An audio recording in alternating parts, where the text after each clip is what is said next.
샬롬. 생명의 삶 3월 24일차에 오신 사랑하는 성도님들을 예수 그리스도의 이름으로 축복합니다. 기도하시겠습니다. 우리를 사랑하시는 주님, 우리의 주인 되심을 믿습니다. 주님이 우리의 왕이십니다. 주님, 죄인된 우리를 살리시려고 외면당하시는, 버림받으시는 주님, 오늘 본문 가운데 십자가 사랑이 얼마나 큰지, 주님이 우리에게 어떤 사랑을 주셨는지 우리가 알기 원합니다. 우리가 주님 가운데 거하기 원합니다. 주님 우리 가운데 말씀하여 주시옵소서. 우리가 생명의 말씀을 통해 생명의 삶을 살기 원합니다. 주님께서 함께 하심 믿사오며 사랑이신 예수 그리스도의 이름으로 기도합니다. 아멘. 오늘의 말씀 요약 드리겠습니다. 예수님을 고발하는 사람을 불러 모은 자리에서 빌라도는 3번이나 예수님에게서 죄를 찾지 못했으므로 매질 후 풀어주겠다고 말합니다. 그러나 무리는 밀람과 살인으로 투옥된 바라바를 놓아주고 예수님을 십자가에 못 박으라고 소리 지릅니다. 결국 빌라도는 그들의 뜻대로 예수님을 넘겨줍니다. 오늘의 말씀 보시겠습니다. 누가복음 23장 13절로 25절 말씀입니다. 제가 봉독해 올리겠습니다. 빌라도가 대제사장들과 관리들과 백성을 불러 모으고 이르되 너희가 이 사람이 백성을 미혹하는 자라 하여 내게 끌고 왔도다. 보라, 내가 너희 앞에서 신문하였으되 너희가 고발하는 일에 대하여 이 사람에게서 죄를 찾지 못하였고 헤롯이 또한 이렇게 하여 그를 우리에게 도로 보내었도다. 보라, 그가 행한 일에는 죽일 일이 없느니라. 그러므로 때려서 놓겠노라. 무리가 일제히 소리질러 이르되 이 사람을 없이 하고 바라바를 우리에게 놓아 주소서 하니 이 바라바는 성중에서 일어난 밀란과 살인으로 말미암아 옥에 갇힌 자러라. 빌라도는 예수를 놓고자 하여 다시 그들에게 말하되 그들은 소리질러 이르되 그를 십자가에 못 박게 하소서, 십자가에 못 박게 하소서 하는지라. 빌라도가 3번째 말하되 이 사람이 무슨 악한 일을 하였느냐? 나는 그에게서 죽일 죄를 찾지 못하였나니 때려서 놓으리라 하니 그들이 큰 소리로 재촉하여 십자가에 못 박기를 구하니 그들의 소리가 이긴지라. 이에 빌라도가 그들이 구하는 대로 하기를 언도하고 그들이 요구하는 자 곧 밀란과 살인으로 말미암아 옥에 갇힌 자를 놓아주고 예수는 넘겨주어 그들의 뜻대로 하게 하니라. 아멘. 빌라도는 예수님을 어떤 사적 감정이 아닌 오로지 공적인 부분으로 법으로 심판했습니다. 그 당시의 법이었던 로마법으로 봤을 때도 예수님께는 죄가 없었습니다. 그러기에 법을 재판하는 헤롯도 예수님을 무죄로 선포합니다. 그것이 오늘 본문의 내용입니다. 오늘 본문에서는 법을 집행하는 자 빌라도가 무죄를 3번이나 선고하지만 다수의 외침 앞에 이스라엘 사람들의 그 외침 앞에 법으로서 공정하게 재판하는 것이 아닌 무리의 큰 소리로 인해서 예수님을 넘겨줍니다. 누가는 빌라도가 예수님께 무죄 판결을 내리는 과정을 상당히 자세하게 기록하고 있습니다. 빌라도는 너희가 이 사람이 백성을 미혹하는 자라고 했다라고 말했는데 사실 백성을 미혹한 자는 대제사장들과 그 당시 이스라엘 관리들이었습니다. 빌라도는 자신이 예수님을 신문했으나 죄를 찾지 못했고 분봉왕 헤롯도 죄를 찾지 못해 예수님을 도로 보냈다고 말하고 있습니다. 이것은 예수님을 어떤 사적인 감정으로 얘기하는 것이 아닌 법으로 공정하게 본 그 상황을 말하고 있는 것입니다. 이처럼 두 증인 빌라도와 헤롯에 의해 예수님은 무죄를 확증받았습니다. 그러나 빌라도가 의로운 재판장은 아니었습니다. 그는 예수님을 태형으로 감형하겠다고 하는데, 그렇다면 태형에 해당하는 죄목을 밝혀야 합니다. 죄목도 없는 사람에게 형벌을 가하는 자가 의로운 재판장이라고 할 수 없는 것이죠. 그런데 이처럼 불의한 자가 보기에도 예수님의 무죄를 인정할 수밖에 없었습니다. 정말 죄가 없었기 때문입니다. 예수님은 치료하시고 회복하시고 죽은 자를 살리시는 것, 그런 일들을 하셨습니다. 그분에게는 어떠한 죄도 찾을 수 없었습니다. 예수님은 누구도 정죄할 수 없는 의로운 분이셨습니다. 유대인 무리는 예수님을 죽이고 바라바를 놓아달라고 외칩니다. 누가는 여기서 바라바는 아주 명백한 죄인이라고 말하고 있습니다.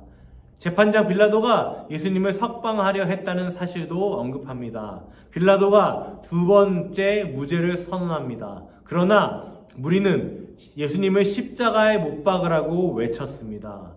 바라바는 죄가 명백하고 분명한 죄인이었습니다.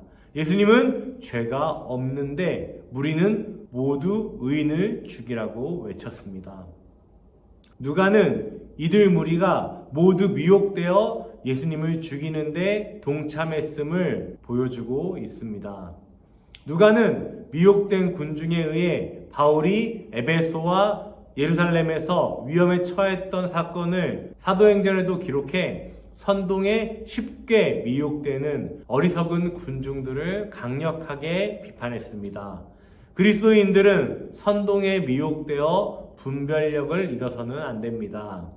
우리가 살고 있는 이 세상은 우리를 선동합니다. 미혹합니다. 위협합니다. 어떤 모습으로든 우리에게 그렇게 합니다. 너희는 빵으로 살아야 한다. 너희는 세상에 절을 해야 세상 가운데서 편안하게 잘 살 수 있다. 미혹입니다. 협박입니다. 선동입니다.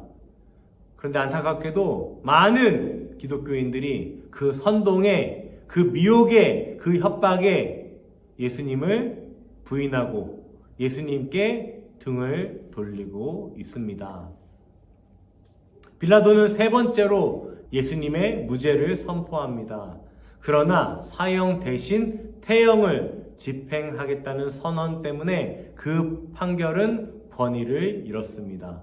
결국 무리의 외침이 빌라도를 이겼습니다. 사실 빌라도의 입장에서 예수님을 풀어줘 봐야 그에게 정치적 유익이 없었습니다. 모든 이가 예수님을 없애기를 바랬기 때문입니다. 결국 빌라도는 법의 존재, 의 자체를 무시하고 죄 없는 사람을 죽이고 명백하게 죄를 지은 자를 살려주는 어처구니 없는 선택을 하고 말았습니다. 이 사건은 예수님의 십자가가 가진 의미가 무엇인지 밝혀주고 있습니다. 예수님은 의인으로서 죄인들 사이에 오셨고 마땅히 죽어야 할 자를 옥에서 풀어주셨으며 예수님이 대신 그 죄를 담당하셨다는 사실이 오늘의 본문에서 명백하게 드러나고 있습니다. 이 악하고 부조리한 세상 가운데 예수님은 철저히 손해보고 억울한 자리에 서심으로써 사람들을 구원하셨습니다.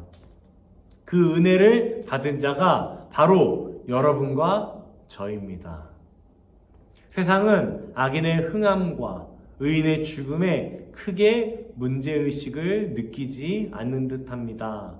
놀랍게도 예수님의 모습은 그 앞에서 정의를 구현하지 않으시고 굴복한 것처럼 우리 눈에는 보입니다. 악한 자들을 멸하지 않으시고 도리어 구원하심으로써 승리하는 역사가 십자가에 의해 일어났습니다. 비록 우리가 살아가는 세상이 악하고 부조리해 보여도 주님이 가장 선한 길로 우리를 인도하실 것을 믿음으로 나아가는 사랑하는 성도님들과 제가 되기 원합니다. 기도하겠습니다. 전능하신 하나님 아버지, 주님께서 우리를 구원하시고자 십자가로 가시는 그 길 가운데 있는 오늘의 본문을 우리가 같이 보았습니다. 주님께서 우리를 살리시려고 온갖 수모와 억울한 가운데도 어떠한 항변하지 않으시고 묵묵히 걸어가신 주님, 우리가 주님을 찬양합니다. 우리가 십자가의 사랑으로 구원받았음을 우리가 인정합니다. 주님, 우리 가운데 함께하여 주시옵소서. 주님, 우리가 세상에 굴복하는 자들이 아니라 십자가의 사랑 가운데 분명하게 서는 성도로서의 삶을 살기 원합니다. 주님께서 함께하신 믿사오며 사랑이신 예수 그리스도의 이름으로 기도합니다. 아멘. 적용 질문 드리겠습니다. 빌라도가 예수님을 십자가 처형에 넘겨준 이유는 무엇인가요? 나의 유익을 위해 진실을 거부한 채 현실과 타협한 일은 없나요?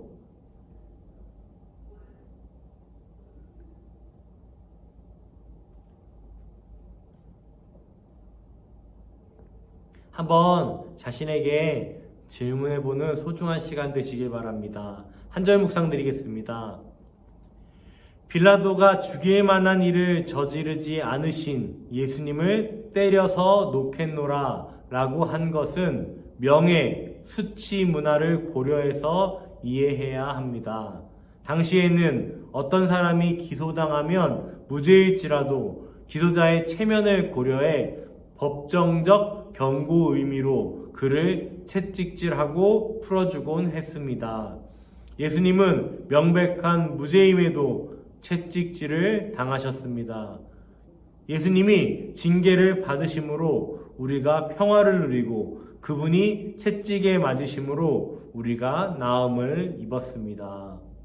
하나님 말씀에 비추어 성령께 점검받지 않는 사람은 최악의 선택을 하고 만다.